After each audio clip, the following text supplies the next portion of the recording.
নমস্কার, নিউজ 18 বাংলা আপনাদের আরো একবার স্বাগত জানাই। চোখ রাখবে বারে ফাঁসি দেওয়ার ভেলকুজোর খবরে, সেখানে খাঁচাবন্দি চিতাবাঘ গ্রামের ফাঁসি দেওয়ার ভেলকুজো গ্রামের ঘটনা। 1.5 মাস ধরে দাপিয়ে বেড়াচ্ছিল চিতাবাঘটি এলাকায়। চিতাবাঘ ধরতে খাঁচা পাতে বন দফতর। গত রাতের পর খাঁচাবন্দি হয় চিতাবাঘটি। পার্থ প্রতিম সরকার রয়েছেন টেলিফোনে। পার্থ, গত কয়েকদিন ধরে আমরা দেখছিলাম যে ভেলকুজোর বাসিন্দারাও তারাও আতঙ্কে ভুগছেন। অবশেষে বন দফতর সক্ষম হয়েছে চিতাবাঘকে খাঁচাবন্দি করতে। কিভাবে গোটা প্রক্রিয়া সম্পন্ন করা হলো এবং চিতাবাঘটি এখন কেমন রয়েছে?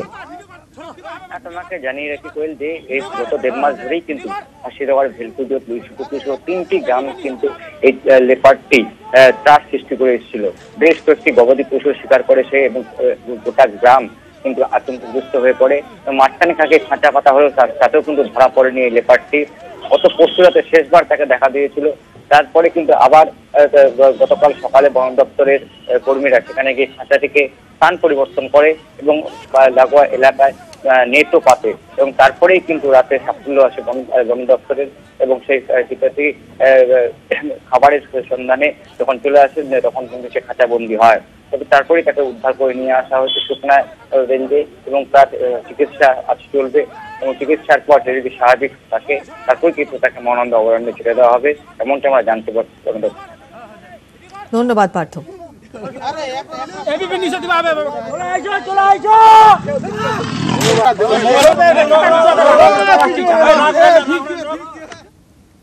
ফিরে এসেছে সচিন, তাই আতঙ্ক কেটেছে বেঙ্গল সাফারি পার্কে। সচিনের মাথা, চোখের নিচে এবং ডান পায়ে আঘাত থাকাতে তার চিকিৎসাও শুরু হয়েছে। নাইট শেল্টারে রাখা হয়েছে তাকে। শনিবার বেঙ্গল সাফারি পার্কে যান বনমন্ত্রী। জু অথরিটি অফ ইন্ডিয়ার দাবি, লাফিয়েই এনক্লোজার থেকে বেরিয়ে গিয়েছিল সচিন।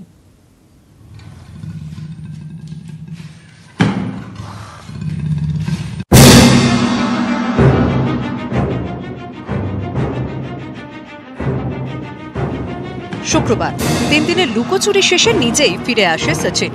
নিজেই হেঁটে এনক্লোজারে ফিরে আসে সে। তারপরেই স্বস্তির নিঃশ্বাস ফেলে বেঙ্গল সাফারি পার্ক।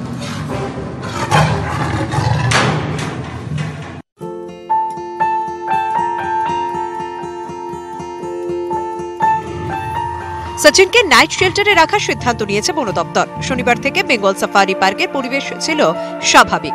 চিতাবাঘের আতঙ্ক কাটায় পর্যটকরাও নিশ্চিন্তে ঘোরাঘুরি করেন। এখানে ও থাকাটা একটা বিরাট ভালো ব্যাপার, সুতরাং তাকে ফিরে পেয়ে আরো বেশি ভালো লাগছে। একটু জঙ্গলে থাকলে হয়তো ও আহত হয়েছিল, তাতে ওর ক্ষতি হতে পারতো। গতকাল শুনেছি, সেই জন্য আমরা আজকে আরো এসেছি দেখার জন্য। এর আগে তো আসা হয়েছিল? না, এর আগে আসিনি, এই প্রথমেই আসলাম। এদিন বেঙ্গল সাফারি পার্কে যান বনমন্ত্রী বিনয় কৃষ্ণ বর্মন। তবে সচিন বিশ্রামে থাকায় তাকে দেখতে যাননি তিনি। সচিন জখম হওয়ায় শুরু হয়েছে চিকিৎসা।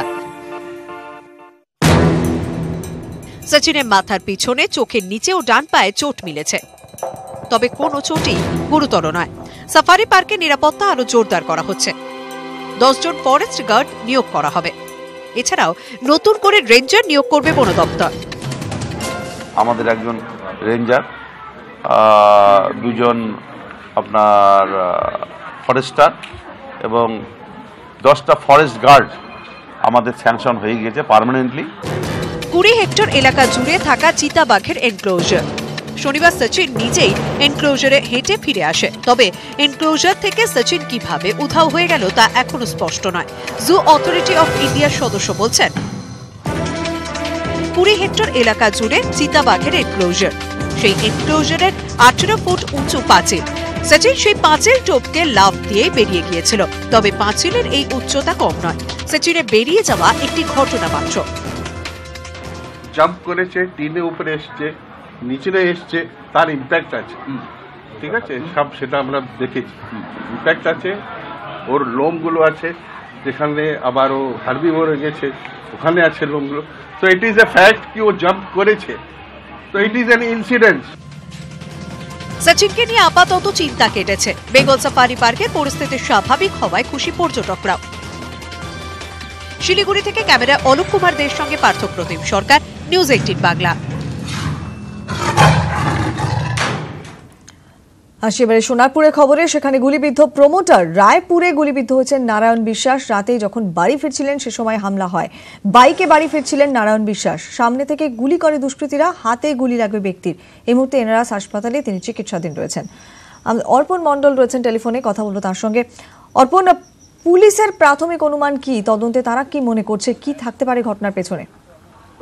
গতকাল রাত্রে ঘটনার পরে কিন্তু তার সঙ্গী যারা ছিল তারা দুটি বাইকে করে ফিরছিল। একটি বাইকে ছিল নারায়ণ বিশ্বাস এবং তার সঙ্গেও আরো একজন ছিল, এবং মোট 4 জন তারা বাড়ি ফিরছিল। গুলি চালানোর সঙ্গে সঙ্গে তারা কিন্তু চিৎকার শুরু করে এবং সেই চিৎকারেই দুষ্কৃতীরা সেখান থেকে চম্পট দেয়। এরপরেই তার সঙ্গীরাই তাকে উদ্ধার করে হাসপাতালে নিয়ে যায়। এনআরএস হাসপাতালে প্রাথমিক চিকিৎসার পর ভোর রাত্রে তাকে ছেড়ে দেওয়া হয়েছে এবং সে বাড়িতে এসে তো পুলিশ তার সঙ্গে কথা বলেছে। যেটা জানতে পারা যাচ্ছে যে প্রাথমিকভাবে যেটা জানতে পারা যাচ্ছে যে পুরনো শত্রুতার জেরেই এই গুলিবিদ্ধ। তবে কয়েক মাসের মধ্যে তার সঙ্গে তারা মনোমালিন্য হয়েছে এবং ব্যবসায়ী শত্রুতা কি সে বিষয়ে কিন্তু পুলিশের কাছে স্পষ্ট কোনো ধারণা এখনো পর্যন্ত দিতে পারেনি। তবে গতকাল ওই এলাকায় যারা ঘোরাঘুরি করছিল এবং বিভিন্ন যে সিসিটিভি ফুটেজ থাকে সেই সিসিটিভি ফুটেজ দুষ্কৃতীদের চিহ্নিত করার কাজ করছে পুলিশ।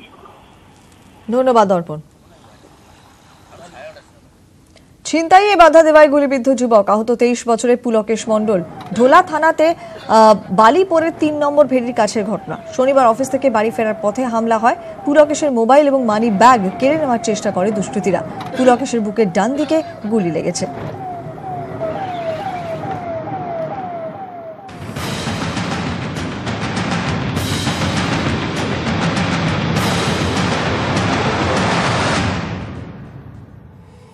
পাঁচ মিনিটে 25 নিবেদন করছে এবার সফেদের লাকি প্যাকে বেনারসি শাড়ি ফ্রি। অসহিষ্ণুতা প্রসঙ্গে ফের বিস্ফোরক অভিনেতা নাসিরুদ্দিন শাহ। ধর্মীয় মোড়কে গড়ে তোলা হচ্ছে ঘৃণার প্রাচীর, অদ্ভুত অন্ধকারে ঢাকছে দেশ। লোকসভা ভোটের আগে বিজেপির অস্বস্তি বাড়ালেন অভিনেতা। অসহিষ্ণুতার প্রশ্নে নাসিরুদ্দিনের পাশে কলকাতা। অসহিষ্ণুতার প্রতিবাদে পথে নামার ডাক রুদ্রপ্রসাদ সেনগুপ্তর। ক্ষমতায় থাকতে ভাগাভাগির রাজনীতি চলছে দেশে, প্রয়োজন বিরোধিতার। প্রতিক্রিয়া কৌশিক সেনের। হিন্দি বলয়ের 3 রাজ্যে ঋণ মুকুব কংগ্রেসের। কৃষি নীতি নিয়ে সমালোচনার মুখে পাল্টা আক্রমণী অস্ত্র প্রধানমন্ত্রীর। হাত শিবিরকে দোষারোপ, কৃষক স্বার্থে কিছুই করেনি ইউপিএ সরকার। ঝাড়খণ্ডে বলেন প্রধানমন্ত্রী। এবার দেশে কর্মসংস্থান নিয়ে সরব রাহুল গান্ধী। নিশানায় প্রধানমন্ত্রী নরেন্দ্র মোদী। দেশে কর্মসংস্থান নেই, কেন্দ্রের কাছে জব ডেটা নেই, এর দায় প্রধানমন্ত্রীকেই নিতে হবে। টুইটে রাহুল গান্ধীর ভিডিও পোস্ট কংগ্রেসের। ঘূর্ণিঝড় পাবুকের তাণ্ডবে লন্ডভন্ড দক্ষিণ থাইল্যান্ডের একাংশ। পাবুকের প্রভাবে ফুঁসছে সমুদ্র। কোহ সামুই দ্বীপে উপকূলের বাসিন্দাদের ঘরবাড়ি ভেঙে গিয়েছে। টানা বৃষ্টিতে রাস্তাও জলমগ্ন। গাছ পড়ে রাস্তা অধিকাংশই বন্ধ হয়ে গিয়েছে। ঝড়ের ঝাপটায় বিদ্যুৎ সংযোগ বিচ্ছিন্ন। পরিস্থিতি স্বাভাবিক হতে সময় লাগবে, জানিয়েছে প্রশাসন। 1 সপ্তাহ ধরে ভারী তুষারপাতে গ্রিসের জনজীবন ব্যাহত। রাস্তা, বাড়িঘর, গাড়ির সমস্ত জায়গায় তুষারপাত হয়েছে। বাস বা বিমান চলাচলে অসুবিধা হওয়ায় যোগাযোগ ব্যবস্থাও ব্যাহত। বহু বিমান বাতিল করা হয়েছে। রাস্তায় মানুষের জন্য খাবার এবং জামা কাপড়ের ব্যবস্থাও করা হয়েছে। খারাপ আবহাওয়া থাকলেও তুষারপাতে খুশি পর্যটকরা। জরুরি অবস্থা মোকাবিলার জন্য তৈরি প্রশাসন। সোনারপুরের শুট আউট। রাতে বাড়ি ফেরার পথে আক্রান্ত প্রমোটার। পয়েন্ট ব্ল্যাঙ্ক রেঞ্জ থেকে গুলি দুষ্কৃতীদের। ব্যবসায়িক শত্রুতার জেরেই হামলা, প্রাথমিক তদন্তে অনুমান পুলিশের। ছিনতাইয়ে বাধা দেওয়ায় গুলিবিদ্ধ যুবক, আহত 23 বছরের পুলকেশ মণ্ডল। ঢোলা থানার বালিপুরের 3 নম্বর ভেড়ির কাছে ঘটনা। শনিবার অফিস থেকে বাড়ি ফেরার পথে হামলা। পুলকেশের মোবাইল এবং মানি ব্যাগ কেড়ে নেওয়ার চেষ্টা করে দুষ্কৃতীরা। পুলকেশের বুকের ডান দিকে গুলি লেগেছে। নন্দীগ্রামে বাইক দুর্ঘটনাতে মৃত 1, আহত 2। বাইকে চেপে 3 বন্ধু দ্রুত গতিতে যাওয়ার সময় দুর্ঘটনা। 3 বাইক আরোহীর মাথায় হেলমেট ছিল না বলে দাবি প্রত্যক্ষদর্শীদের।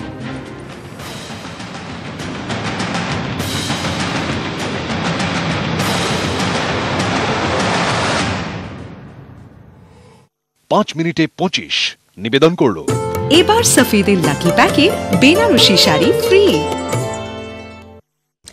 মঞ্চে গান গাওয়ার সময় সঙ্গীত শিল্পী সোমলতা আচার্যকে হেনস্থার অভিযোগ। ধূপগুড়ির দেওয়ানচন্দ্র হাটে হাইস্কুলের সুবর্ণ জয়ন্তী উপলক্ষে অনুষ্ঠান চলছিল এবং মত্ত অবস্থাতে মঞ্চে উঠে পড়েন শিক্ষক অর্ণব সাহা। হেনস্থা করেন বলে অভিযোগ, যদিও অভিযোগ অস্বীকার করেছেন অভিযুক্ত শিক্ষক অর্ণব সাহা। ধূপগুড়ির দেওয়ানচন্দ্র হাট হাই স্কুলের এবার সুবর্ণ জয়ন্তী বর্ষ। শুক্রবার ছিল সমাপ্তি অনুষ্ঠান। সেই অনুষ্ঠানেই বিশেষ অতিথি হিসেবে আনা হয় সঙ্গীত শিল্পী সোমলতা আচার্যকে। সন্ধে 8:30 নাগাদ শুরু গন্ডগোল। অনুষ্ঠান চলার সময় স্কুলেরই শিক্ষক অর্ণব সাহা তাঁকে হেনস্থা করেন বলে অভিযোগ সোমলতার। ফেসবুক লাইভে তাঁর অভিযোগ, অনুষ্ঠান চলার সময় মত্ত অবস্থায় মঞ্চে উঠে পড়েন শিক্ষক অর্ণব সাহা। মঞ্চে উঠে সোমলতাকে হেনস্থা করেন ওই শিক্ষক। একজন শিক্ষক স্টেজে উঠে মাইক নিয়ে বাচ্চা ছেলে মেয়েদের সামনে ইনটক্সিকেটেড কন্ডিশনে এরমভাবে প্রভোগ করছে, বারবার ইনসিস্ট করছেন, মানে অর্ণব সাহা এবং গ্যাং ওনারা ইনসিস্ট করছেন বারবার যে আমাকে যেন নিয়ে চলে যাওয়া হয়, ওরা পরে আসুক। তারা প্ল্যান করছিলেন যে আমি বেরিয়ে যাব, কিন্তু বাকিদেরকে আটকে, তাদের ইনস্ট্রুমেন্ট তাদের সমস্ত কিছু আটকে তারা টাকাটা আদায় করবে, যেটা সাউন্ড ভেন্ডারকে দেওয়া হয়েছে, বিকজ সাউন্ড ভেন্ডারটা আমাদের চয়েস ছিল। তবে অভিযুক্ত শিক্ষক অর্ণব সাহার দাবি সোমলতা মিথ্যে অভিযোগ করছেন। তিনি বলছেন, সোমলতা অনুষ্ঠানের জন্য কিছু সরঞ্জামের তালিকা দেন। স্কুল কর্তৃপক্ষের দেওয়া মাইকে আপত্তি তোলেন তিনি। সোমলতা পরিচিত লোকের থেকে মাইক নিতে বলেন। স্কুল কর্তৃপক্ষ সোমলতার পরিচিত মাইক সরবরাহকারীকেই বুক করে, কিন্তু 3টি গানের পরই সাউন্ড সিস্টেমে গন্ডগোল শুরু হয়। দর্শকেরা চেঁচামেচি শুরু করে। সেই সময় মঞ্চে উঠে অর্ণব সাহা দর্শকদের শান্ত হতে বলেন। আমি সেরকমই করে থাকতাম বা আমরা কেউ স্কুলে সেটা করে থাকতাম, তাহলে উনি কালকে রাতে ধূপগুড়ি থানায় এফআইআর করে যেতে পারতেন। আমার মনে হয় ওনার সঙ্গে ওই সাউন্ডের একটা অন্যরকম চুক্তি রয়েছে আলাদা, তো সেটা আমরা করে দিয়েছি ওনার চাহিদা মতো, কিন্তু সে যখন আমাদের সাউন্ড দিতে পারেনি তখন আমরা প্রতিবাদ করেছি। অনুষ্ঠানের সময় মঞ্চেই ছিলেন ধূপগুড়ি থানার আইসি। গন্ডগোল হওয়ার পর পুলিশের সাহায্যেই মঞ্চ থেকে বেরিয়ে যান সোমলতা। রাতে ধূপগুড়ি লজে থাকতে রাজি হননি তিনি। পুলিশের তৎপরতাতেই একটি গাড়ি করে শিলিগুড়িতে ফেরানো হয় সোমলতা ও তার সঙ্গীদের। মাইক সরবরাহকারী ও গাড়ি চালকের দাবি, সাউন্ডে কোনো অসুবিধেই ছিল না। শুনলাম যে একজন ওখানকার টিচার উঠে অ্যানাউন্স করে বলছি যে দাদা সাউন্ড শোনা যাচ্ছে না, এটা ক্লিয়ার করুন।